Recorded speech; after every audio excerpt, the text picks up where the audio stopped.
This is the Gaining Momentum in Women's Health session. Thank you for being here at 9 a.m. I know a bunch of others are going to be trickling in when they get their shuttles here, but we're thrilled to see all of you and thrilled to be in this conversation. This is a topic that does not need just more attention, it needs action, which is why we have these speakers here today. My name is Katie Drasser. I'm the CEO of Rock Health. We exist to massively transform healthcare in the U.S. through our nonprofit, our advisory business, and our venture capital fund. We play in the digital health space and believe in that intersection of where tech can massively improve healthcare. And we're sort of obsessed with figuring out where those opportunity areas are. At the moment, we are pretty obsessed with primary care, youth mental health, and women's health. So it is a true honor to be among these leaders. Next to my left here is Regina Dugan. She is the president and CEO of Welcome Leap, where she's built a new kind of philanthropy powered by over $1 billion, working in 28 countries and moving fast to drive breakthroughs in human health in years, not decades. So I think she's pretty much about action.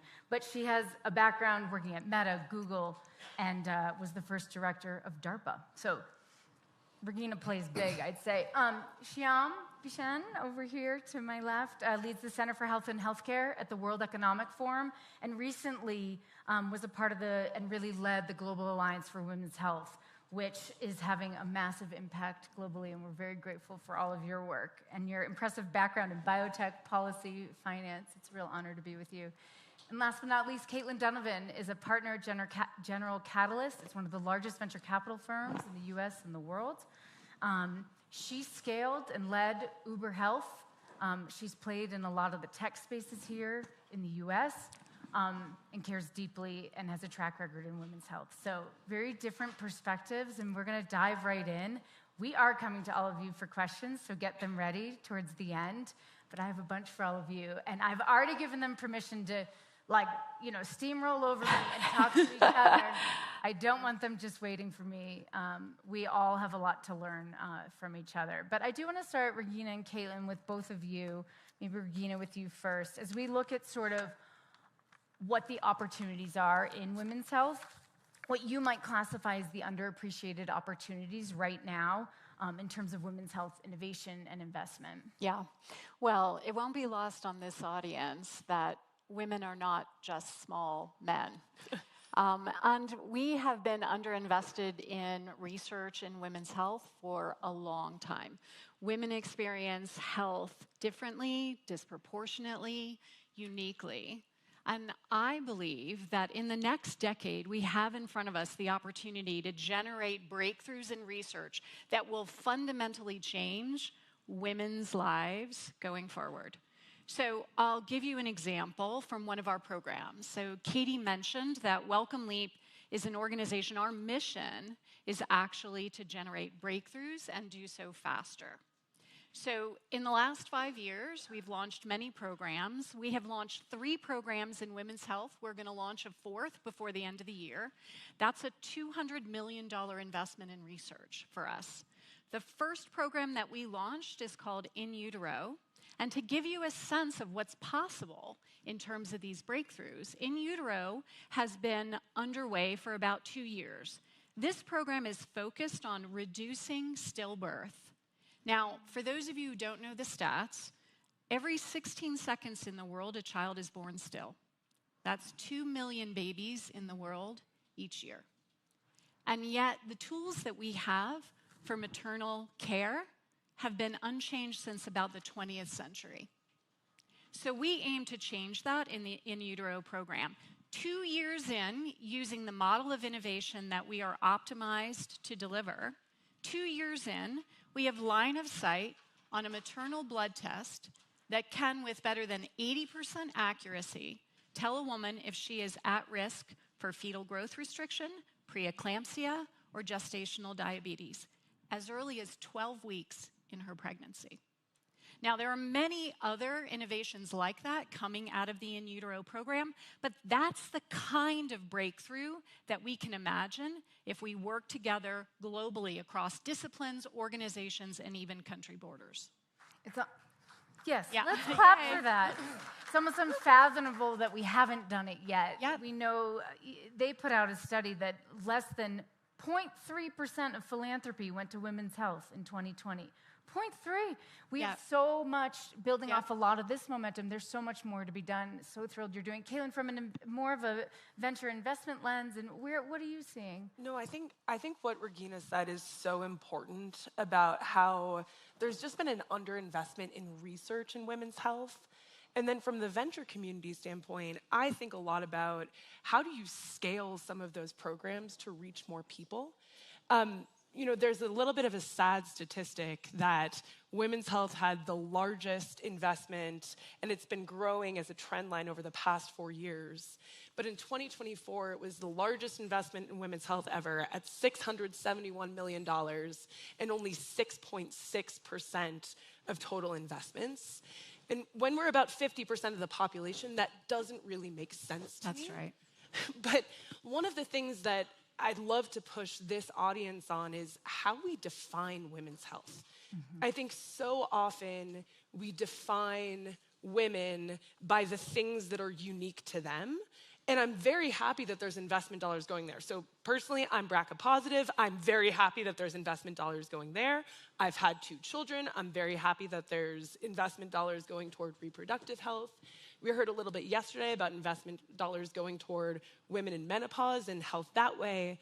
But when you look at some of the statistics and how women experience their entire life, their entire health, there were so many other sessions that technically could have been defined as women's health, but aren't thought of that way today. So for example, yesterday there was a caregiver session. Over 60% of caregivers are women. There was a GLP-1 session. The vast majority of folks on GLP-1s are women.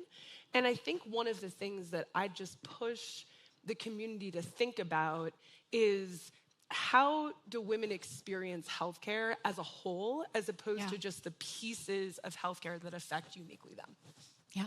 I think that's really important perspective. And what we find, thank you for quoting Rock Health data. You're like such a model student going to all these sessions and quoting them. But what we find is this sort of broken flywheel of investment where, an investor will say, oh, I made an investment in women's health. Well, what about the rest of your portfolio? It really affects all these areas as you're suggesting. Yeah, and Katie, I would just add, we see this sort of stutter stepping in the investment, right? There isn't enough venture investment. There isn't enough research investment. Well, we'll make more venture investment when we have more research investment. And the story goes on. We have to break that cycle. We have to move to action. We need to make more investments. We need the research pipeline to be full, and then we need to generate the resources to scale after that. That's right. And so these are a lot of what we're just talking about are the gaps. Like, what are the opportunities? The gaps, there really are these investment and financial gaps. I think, Shyam, you're looking at this even broader, and we know that massive change often happens through collaboration. I'm so impressed with what the Global Alliance is doing and what you're leading there. What specific gaps is that really impressive group targeting, and where are you thinking about those opportunities? Thank you, Katie. Thanks for that question. So first, for those of you who don't know, well, what is World Economic Forum? What do we do? So World Economic Forum is an international nonprofit organization that's looking at how do we improve the state of the world through public-private partnership. So basically, our main value prop is public-private partnership. Now, we are looking at many areas, many things, from geopolitics to health to energy to climate and other things. Here for us today, I will just talk about 2 things. One is that just a couple of weeks ago, we launched a global gender parity report, which talks about, what would it take for us to reach to gender parity. It comes out that if you look at the top 150 countries, actually 148 to be exact, it will take us 124 years to get to gender parity. Now, do we have 124 years? We don't. I don't. So how do we solve for that?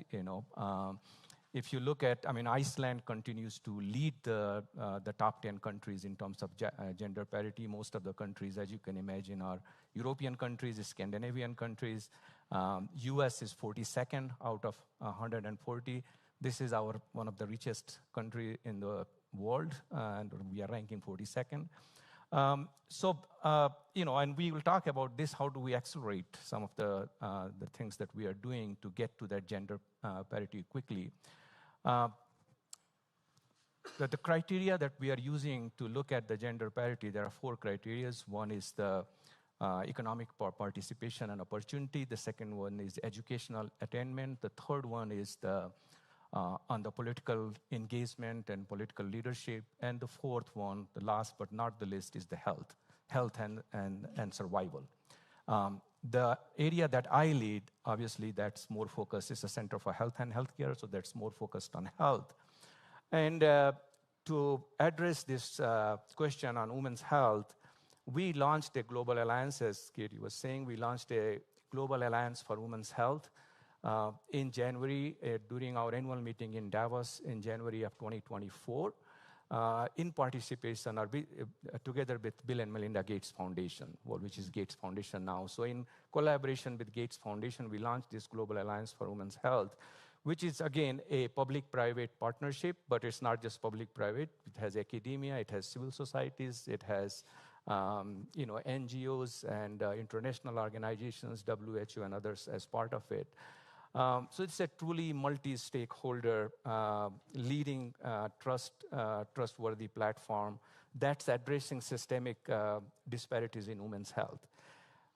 In its first year, we have launched some good advocacy and policy groups for this. We have launched a few consortium. There are about 150 organizations that are engaged in it. Now, to get specific to what you are asking, Katie, in terms of the gaps that we are trying to address through this alliance, there are 4 areas that we are looking at. The first and foremost is the data gap. We need to make sure women are counted. We need to make sure we understand the women's health data. I was just looking at one example last night on endometriosis. If you look at how many women have endometriosis around the world, the data goes from 24 million to 190 million. This is such a vast range. Can you come up with good response with that kind of data? Is it 24 million? Is it 200 million? We don't know that. So how do we come up with better metrics, better data? Together with our knowledge partner, McKinsey, we launched a metrics. We launched a tracking of the data earlier this year, and we are looking at how do we track the data better? How do we come up with better metrics so that we can respond better? So data gap is the first one. The second one is on the care delivery side. How do we improve the overall care delivery? How do we fill that gap? Women and men are treated similarly. Actually, as you said, women are treated as small men, which is totally absurd because of the different biology, different physiology. How do we come up with better care delivery and make sure that we fill that gap? On that side, I'll give you a couple of examples. We launched a coalition in Kenya, again, together with public-private, so with the Minister of Health from Kenya, who is on the board of Global Alliance for Women's Health. We brought in Siemens Healthineers and a few other companies to look at how do we basically eliminate cervical cancer and reduce the incidence of breast cancer in Kenya. And we are working there together, again, with both public and private side, to launch we have launched some pilots, to do some pilots, and once successful on the care delivery side, then we will scale those up. The second one is more on the maternal health side, where we are working with Nigeria right now. We launched a pilot in maternal health in Nigeria, and we will again duplicate it in other areas. You had a comment? Yeah. Well, I was just going Regina? to add, because I think it's so important. We talked a little bit about this last night, Shyam. I think that very often we think of many of these issues, and particularly, I know, Shyam, you care a lot about access. When we are looking at the maternal care program and the stillbirth prevention program, many people don't understand these are problems we have here too. Right. The state of Arkansas has 37 counties that are maternal care deserts. The maternal death rate in Arkansas is 3 times that of California. The stillbirth rate is twice that of the best state in the nation. When we are working the In Utero program, we have a team that is working in the US, in Uganda, across the world. There are contributors from all of those teams working to achieve things together that they cannot achieve alone. And in so doing, taking on the very challenges of access, whether here or in Uganda. And I think this is very important to think about scalability. This is an investment question, to think about scalability and to think about access from the beginning of the research. And I'll just say one more thing, Shyam, about the question on the data gap. Many times, the data gap is in part caused by the lack of research that we have to even characterize the condition. And I'll give you an example from our most recently launched program, which is titled The Missed Vital Sign, and it is devoted to getting better solutions for heavy menstrual bleeding. Heavy menstrual bleeding is a condition that affects 1 out of every 3 women. If it's not you, it's your sister or your friend or your mother. It is a condition that stops women from going to work, girls from going to school. We do not even have the basic diagnostic capacity to tell a woman whether she is a heavy menstrual bleeder and therefore at risk for anemia. We have to fill those research gaps as well. Shyam, yeah. May I just add one thing on the access point? Because I think that is so well said, Regina and Shyam. The way that I think about this is you need to have the data, you need to know what to do, but if you haven't thought about distribution and access, it completely falls flat. And just to give a very tactical example there, you all may be thinking, what does Uber Health have to do with women's health or maternal health? But if you think about it, we predominantly served Medicaid and Medicare Advantage beneficiaries. And as you all know, almost 50% of births happen on Medicaid. Medicaid has a mandated transportation benefit.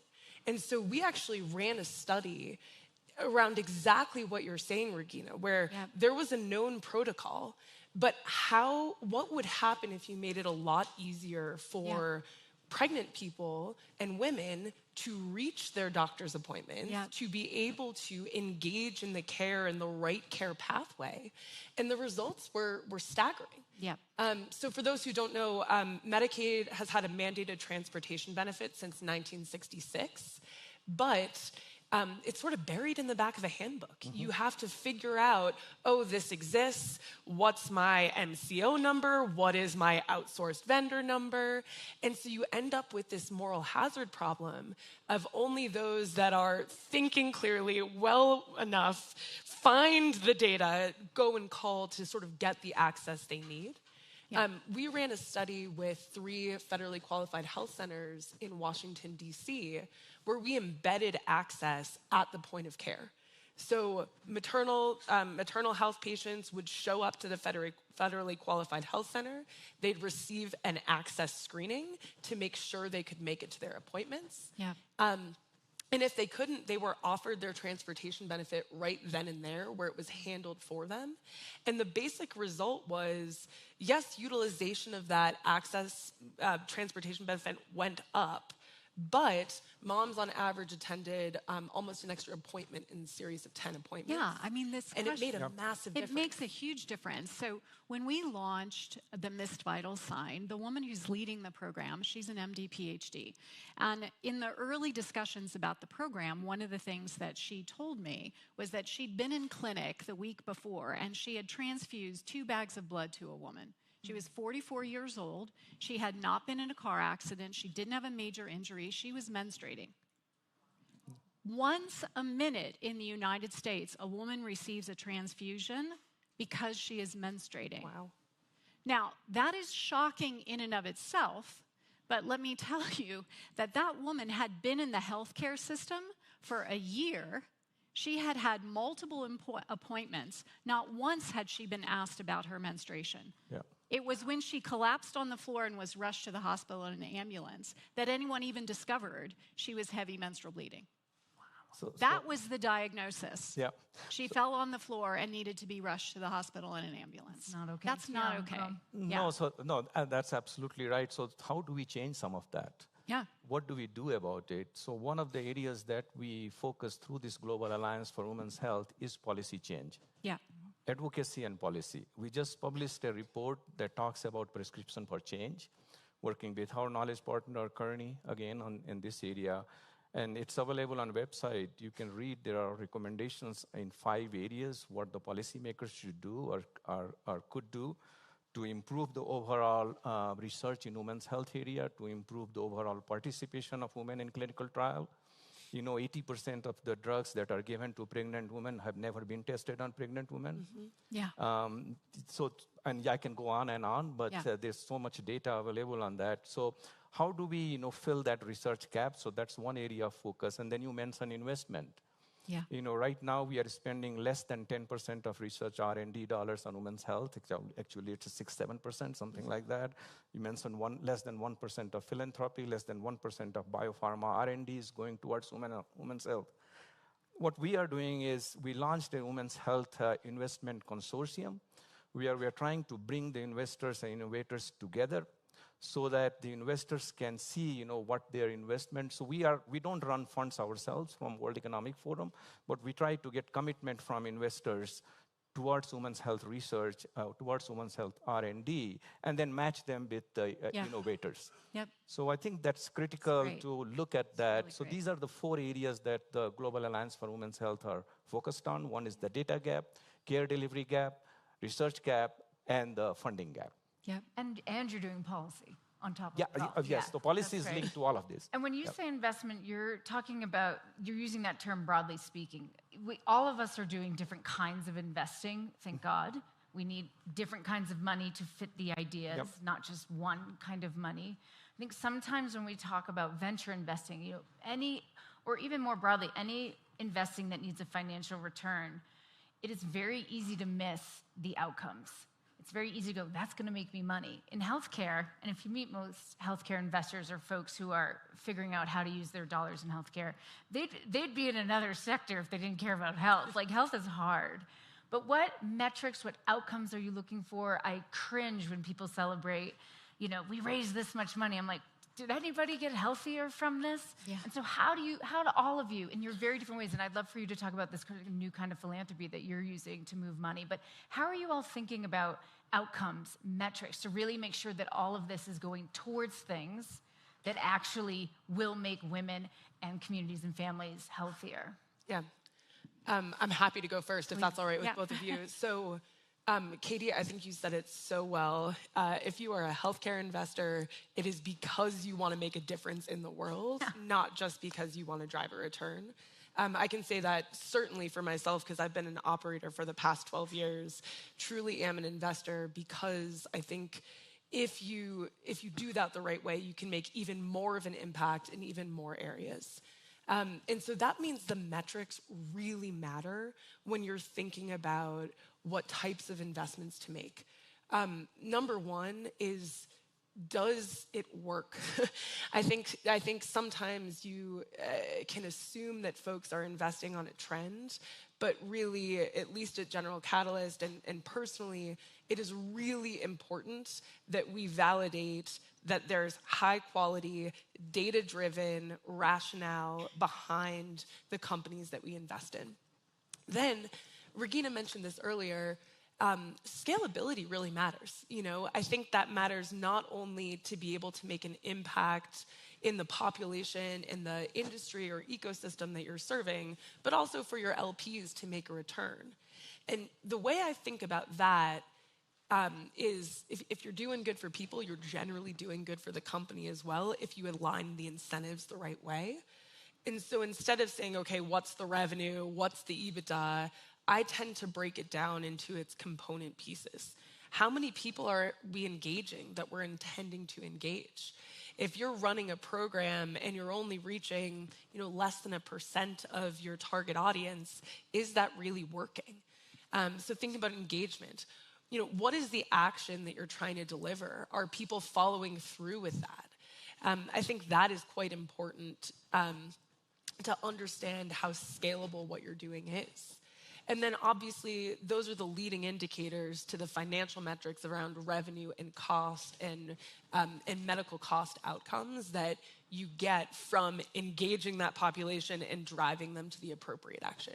So that's how I think about it, but I'm very curious how you both think about it from sort of the philanthropic point of view. Well, sorry, Shyam. No, go ahead. I can talk about it from the research side. So the particular type of research that we do is so-called use-inspired research, project-oriented, and it's based on a 60-year track record of generated breakthroughs at an organization called DARPA, which some of you may know. This is the organization that was responsible for delivering the ARPANET, then the internet, many other technologies, the sensors in your smartphones and airbags, and the list is very long. It's probably the longest standing track record of radical breakthroughs in human history. Now, we use that model at Welcome Leap, and we are directing it at health, and now that we've built the engine, now also at women's health. One of the things that characterizes this particular style of work is that we don't start until we can define a bold objective that is also testable and measurable. So if I use the so that you know it's working. So that we know it's Yeah. working, Yeah. and we know that it's working at the scale needed to unlock the kind of investment that would allow it to have impact in the world. So it's not enough for us to generate the kind of data that may result in a paper, as important as some of those breakthroughs may be. It's necessary for us that we've answered all the other questions. Is it scalable? Can we manufacture it at cost? Can we deliver it with access? Have we tested it with a large enough population to be confident that it's actually working? So if I use the example of the missed vital sign, we set a very specific objective. We want to move the timeline for diagnosis and treatment, effective treatment for heavy menstrual bleeding, from 5 years, which is the typical timeline today, to 5 months. That's the goal. Now, we do that for every program that we have. In the stillbirth prevention program, demonstrate the technology necessary to reduce stillbirth by half. And in our program, which is designed to examine the neuroendocrine effects of menopause on risk for Alzheimer's, lower a woman's risk by half by understanding those neuroendocrine changes in menopause. Those are the kinds of objectives we set, and then we design the program to demonstrate that we've cleared the bar. Those are when we talk about returns in investing, those are the returns you're looking for? Because to be clear, these are all grant dollars? So, yeah. Philanthropic dollars. You're not looking for, correct me, because this is a savvy audience who tries to think about how to move money towards good. What exactly, and I've heard you talk about a new kind of philanthropy. I just want to make sure the audience and I understand exactly the kind of money you're talking about. So the dollars that we deploy are philanthropic dollars. They are often pre-competitive. There is sufficiently high risk in the work that we do. It would be very difficult to get a commercial investment. Our job is to demonstrate at convincing enough scale that we can unlock the investment past our investment. So we are a philanthropic organization. It's a new kind of philanthropy in the sense of its speed, its global extent, the diversity of the involvement and the participants in the programs. Caitlin would recognize it as very consistent with the pace of venture, and that's important. And the risk, and the risk profile, because that allows us to impedance match our work with the follow-on investment. I think no, that is great, Regina. No, obviously the work you are doing is fantastic. That's music to our ears, because we are trying to compress that 125 years that I talked, or 24 years. Definitely. And so if you can bring 5 years to 5 months, that goes a long way here. But just going back to the investment, I mean, we all know, and you may have seen the reports already. We published a report last year with McKinsey, which talks about closing the women's health gap is $1 trillion opportunity.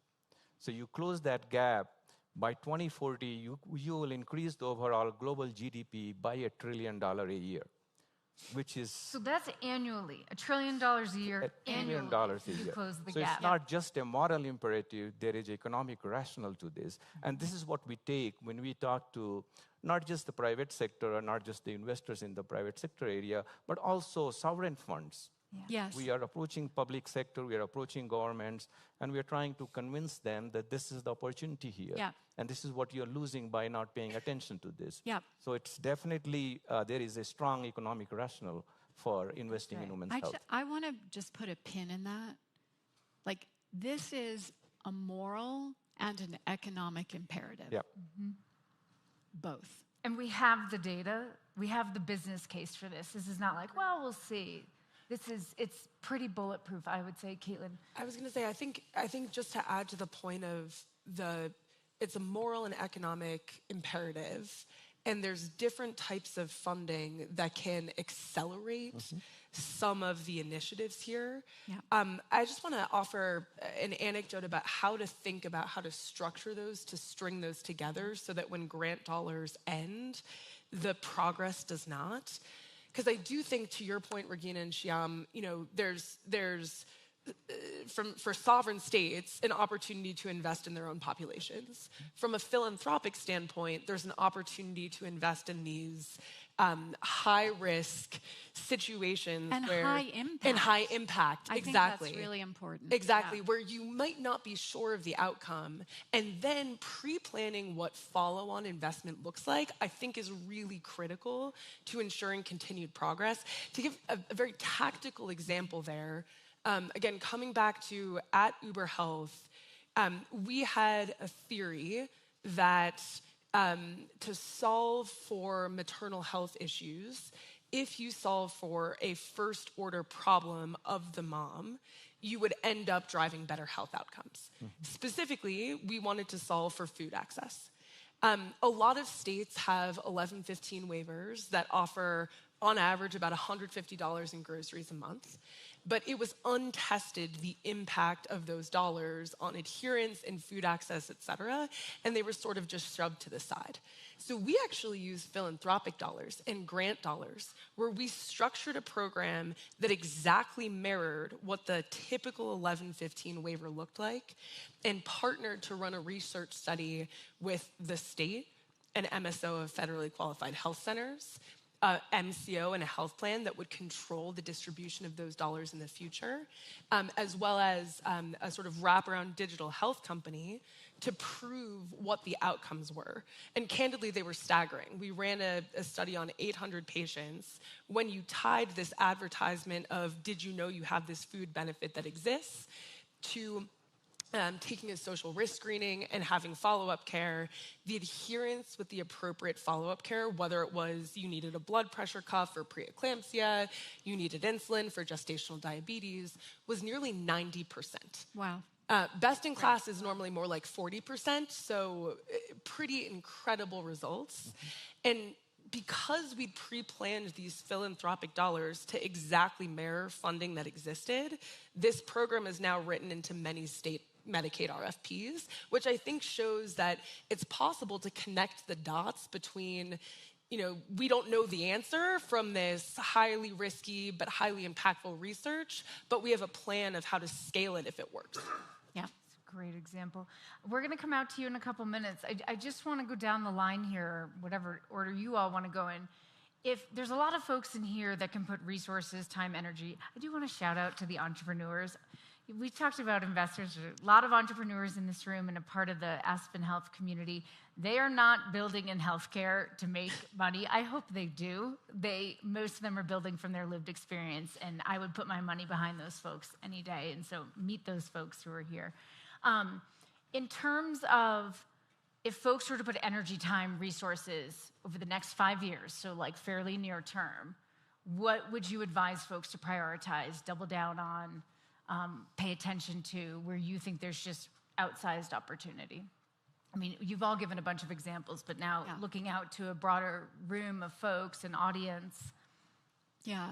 Well, look, the side that I know the most is the research side. Yeah. We are putting to work $200 million by the end of the year in 4 programs. That number should be 5x. We have easily $1 billion worth of work to do in the next decade to generate breakthroughs in women's health. That is 100% clear to me. And it's the appropriate scale. We need to get the work done. We have too many unanswered questions. Yeah.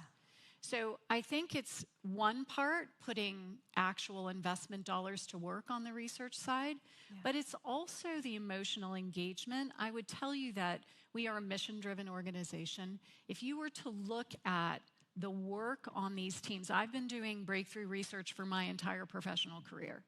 And what I can tell you is you cannot generate breakthroughs without a team that is emotionally engaged. We do this work because we care, and many have mentioned that before and here. In the work that we are doing on stillbirth prevention, we are working together with a hospital in Uganda. In that hospital, they lose 3 babies a day. Now, if we want to close these gaps, we cannot look away from those things. We have to both put our dollars to work and put our hearts and our hope and our focus and our belief in these programs. We just have to do it, both. I'd follow you anywhere. Yeah, so no, absolutely right. I mean, that would definitely prioritize that, funding and research in the high impact areas. Yeah. Endometriosis, menopausal, as well as PMS and others. If we look at the market opportunity, we are talking about business model. We have done some analysis together with our knowledge partners. Just on endometriosis and menopause, it's a $300 billion market opportunity. Yeah.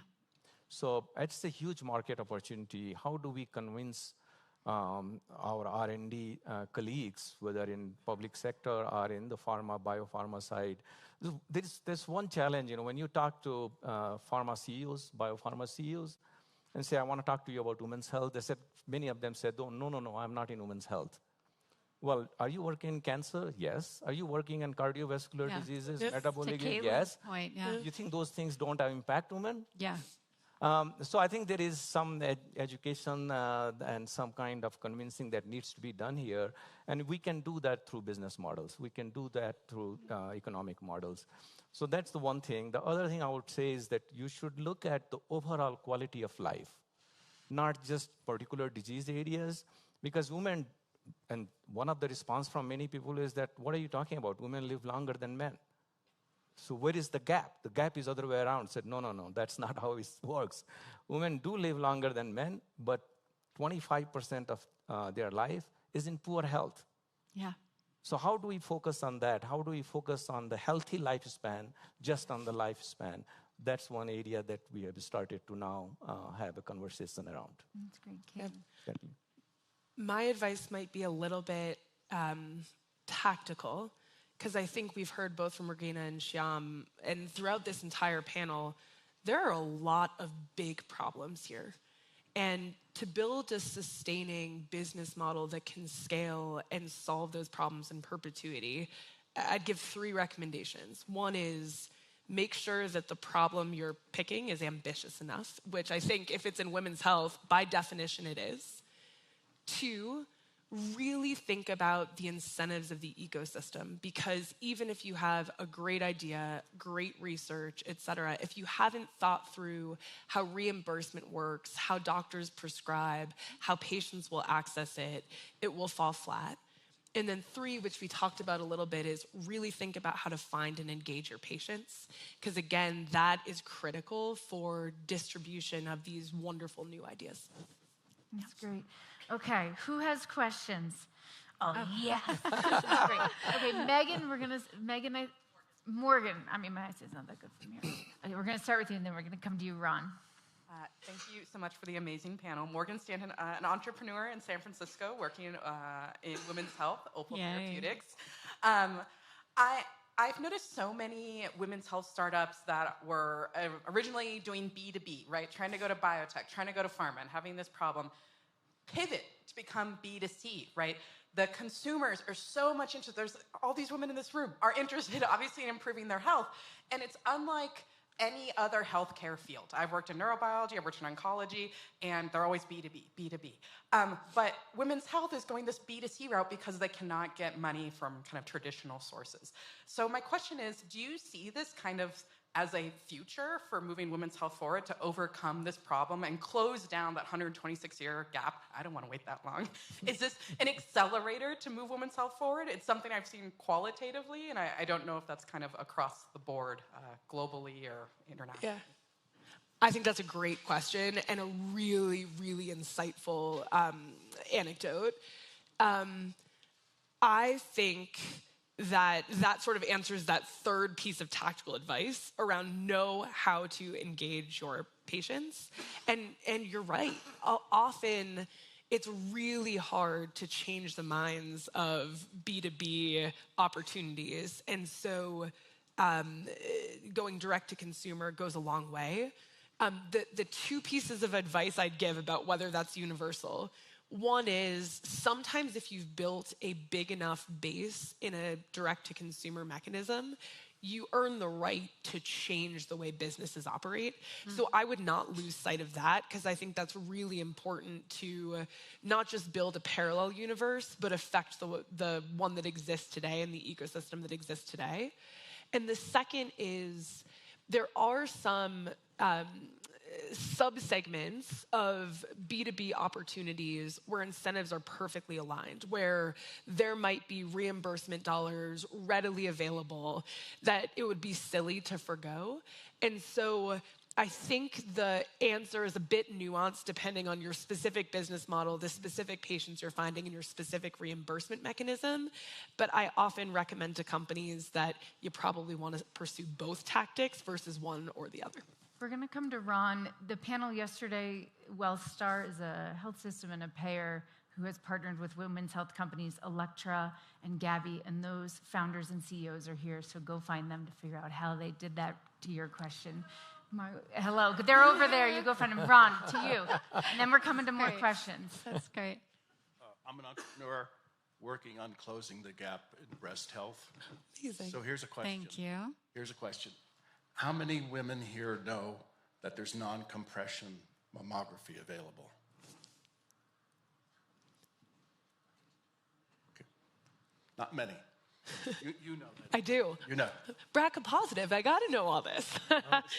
So my partners and I have opened up the first non-compression mammography center in Nashville, Tennessee. There are only about 14 in the US. The technology's FDA approved. And to your point about scaling, it has to happen really fast. It's hard to change the mentality of radiologists. Yes. They're used to working with traditional. But the fact is that 56% of women that should be getting mammography aren't. And the number one reason is it's painful. Yep. And what we do is it's CT technology, zero pain. So many innovations in the room. Does anyone else have a question? Yes, hi, Christy, right? Christy back there. And then Alex, did you have a question? Who had a question in that row? We're going to come to you. We're going to take two questions at once. All right, so I had a question first on missing data, but then following on Ron, I have another question about that too that's somewhat related. I'd love to hear your thoughts on everything that's going on around the data. You acknowledge data gaps are kind of one of the biggest issues. PRAMS is offline. BRFIS, who knows what's going to happen. The abortion registry is offline. And we're losing the people who know how to do this data in the federal government. And so how do we solve for that problem of maybe the data's not as good as it once was? And then secondly, following up on Ron about non-compression mammography, I think one of the biggest issues that we face is we have a very complicated system. And so it takes a long time to get from science to coverage and to payment. Yeah. And so how do we start to maybe think about speeding up some of those processes so that gets embedded into clinical guidelines, into USPSTF preventive services guideline, and actually gets paid for? That's great. We have this speed and sort of policy research question. Then will you ask your question? That was a lot to unpack, so I wonder if you should answer that. Okay. I appreciate you. We're going to come to you. Who wants? You're the speed gal. The speed gal. I like that characterization. Well, I think you've earned it. I'll talk a little bit about the data part. Maybe other panelists can talk about the second part in your question. Look, I think we are entering a time when data is going to change, right? The generative AI revolution that we are facing right now, how we're approaching federated databases, how we're doing transfer learning among those databases, we are going to see a shift in how data is collected, stored, and used. That is going to happen. And I think some of the old ways are going to have to face that transformation. Health data is very difficult and expensive to collect. In our own programs, we have had to do multiple efforts at data use and sharing agreements, new strategies for storage and utilization, how we develop algorithms against them, and so on. How we do that on a global basis is really difficult given all of the shifting regulatory requirements. That's the first. But I think there is really, to Shyam's point about the data gap, I'll just talk for a moment about the work that we're doing in the neuroendocrine effects and its risk for Alzheimer's. So prior to the CARE program, which is cutting Alzheimer's risk through endocrinology, we had done in the world about 200 brain scans that were able to assess the estrogen receptor activity in the brain. In this program, we will do 33,000 scans, and we will pair them with blood biomarkers. In the same effort, we will do a longitudinal clinical assessment for 20 million women globally. It's the largest ever study that will have been done for these neuroendocrine effects and their risk of Alzheimer's for women. We have got to get to those kinds of scales of data and use them to transform women's health. No, absolutely. And, we talk about data challenge and data gap in developed countries. Now think about low and middle income countries where we have very limited data, and whenever we have data, you don't know how trustworthy it is. The data sources don't talk to each other. The data systems don't talk to each other. So there is a huge challenge, and we do a lot of work in low and middle income countries. Huge challenge in terms of accessing data in those countries. Now, to your point, generative AI and AI, we have put a lot of focus on that to see how AI can help us to solve for some of these challenges. But again, these are early days, even with AI. We don't know where it's going to take us. But clearly, this is something that could be pretty big if we handle it properly. Scale? Yeah. Happy to. So I think you're completely right about so often alignment of incentives is what prevents scale. In the example earlier, so I think the stat is it takes about 17 years from clinical discovery to real distribution. I've been thinking a lot about ways to shortcut that. I don't know if I have a good answer, to be clear, but here's at least the way that I've thought about it. One is, how do you accelerate awareness? I actually think AI and technology tools will likely be helpful there.